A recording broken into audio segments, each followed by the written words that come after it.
Hello and welcome to World Talks on TVP World with me, Ashim Kumar. As Europe confronts new geopolitical realities, Germany begins a new chapter under Chancellor Friedrich Merz, following a tumultuous election and a fragile coalition with the SPD.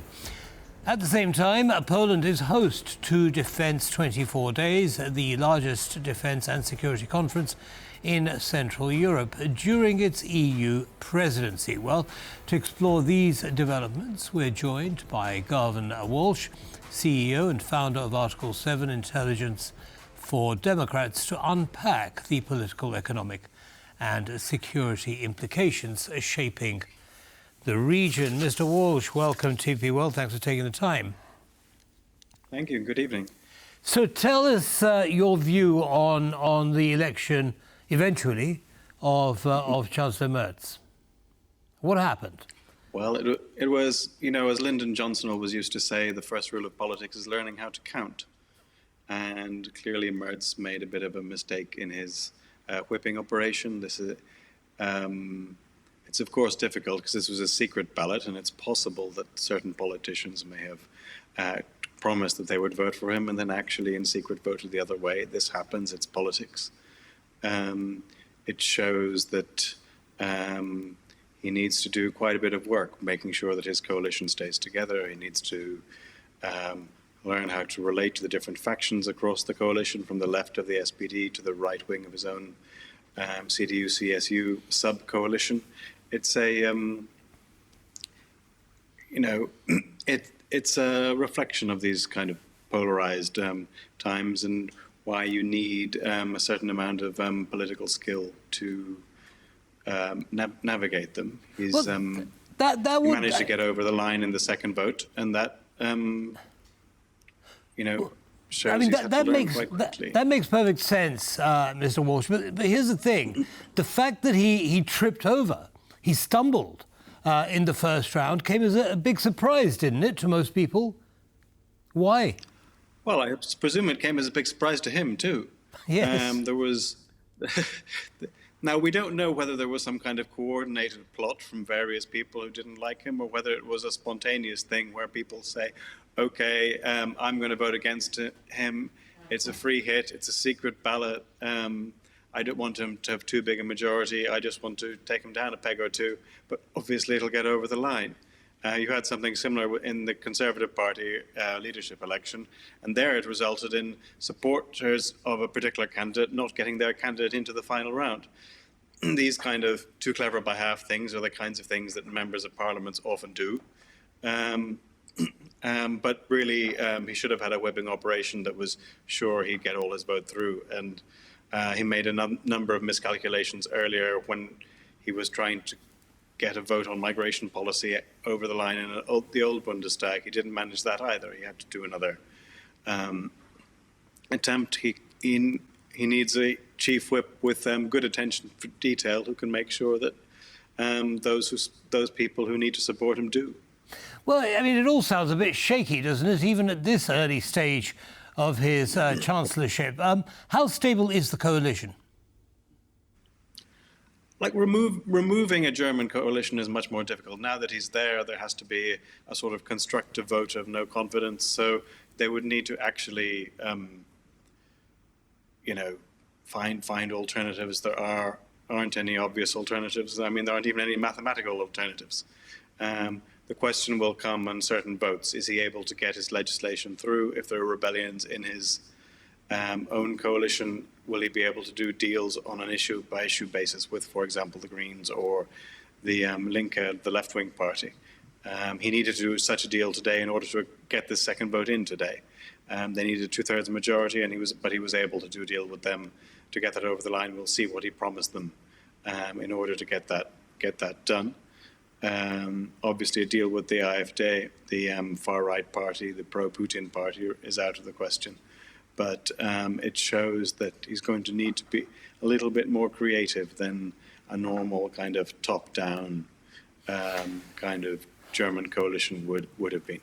Well, one of the criticism that his predecessor, Chancellor Scholz, had was that on issues like Ukraine, things simply moved too slowly. There were so many obstacles, stumbling blocks along the way that actually getting a steady supply of aid, military and otherwise, to Ukraine was an uphill struggle. Do you expect Merz to face the same?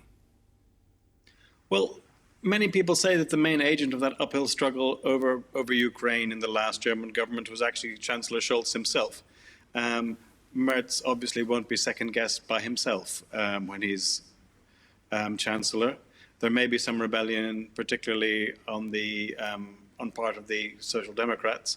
But on Ukraine, there's scope for doing deals with the Green Party, which is also very strongly pro-Ukraine. I think that stuff is going to get through. He may face some other difficulties on certain aspects of infrastructure development where people to his right might say, hold on a minute, maybe we're spending too much money. Nevertheless, he got the vote on the debt brake through. He was able to establish that budget envelope. So it's manageable, but he will need to deploy political capital and show political skill to get these votes passed.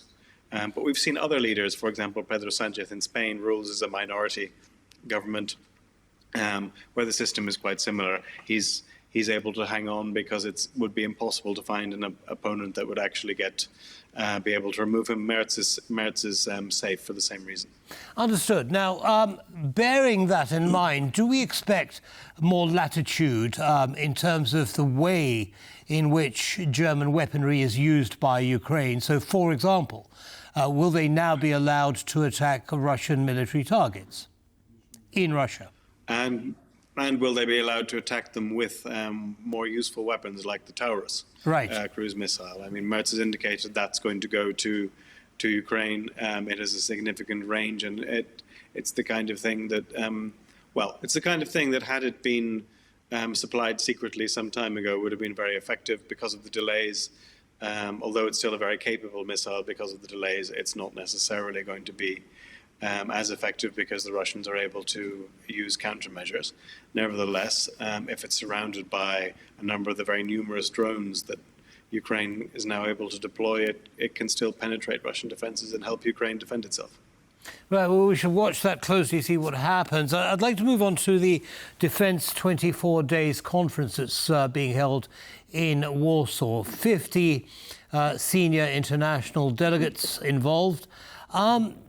What's the point of this? And the point of these kind of things is to get the industry together, to have those kind of conversations that military figures, defense ministries, and the defense industry need to have in an informal and a bit more spontaneous way.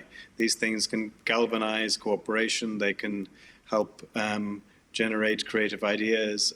They're really where the industry gets together and comes up with creative ideas for moving forward. There's a need for those creative ideas now, particularly as Europe understands how to defend itself with less, if not no, American involvement. Yes, but I mean, surely the NATO forum, the EU has had lots of defence-related conferences. Do we really need this one as well? I think it's very important to have a Central Europe-focused one. It's very easy for the defence agenda to be dominated by the large traditional suppliers like France or Germany or the UK. And it's great to see Poland taking a lead, convening a Central European-focused defence industry get-together, because this is going to be one of the most rapidly growing regions of defence spending. Right. We'll need to see what happens in the Romanian election, but Poland, Romania, the Baltics, there are significant amounts of money being spent, and it's important that it's being spent in ways that also reflect the needs and interests of Central and Eastern European countries. In the last few seconds that we have left, Mr. Walsh, very briefly, what do you expect to see as an outcome of this conference?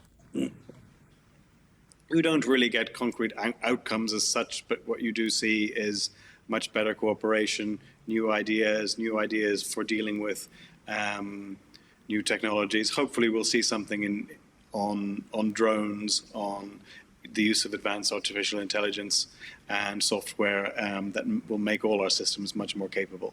Right. We've seen this in Ukraine. We've seen how we need to react to a very fast-changing battlefield. And let's hope conferences like this help provide the creative spark that's needed. Well, certainly cyber warfare as well must be pretty high on that agenda. Mr. Garvan Walshe, thank you very much indeed for sharing your analysis with our audience. Have a good day, sir. Thank you very much for having me. Thank you. Bye-bye now. And that's all from us in this episode of World Talks. Goodbye.